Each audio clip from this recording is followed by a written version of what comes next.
Syedaralun, pembangunan pelabuhan penyeberangan feri Sinabang Kabupaten Simelu saat ini sedang dimulai pekerjaan oleh pihak rekanan.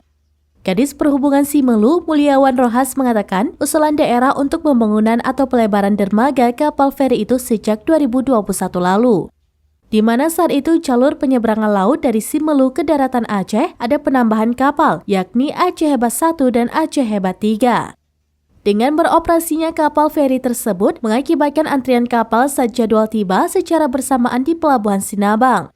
Hal itu dapat mengganggu pengoperasian kapal dan juga arus penumpang dan barang ke Simelu. Jika sudah selesai dan fungsional nanti kapal-kapal feri bisa sekaligus bersandar di dermaga dan tidak lagi seperti saat ini yang harus antrian merapat di dermaga.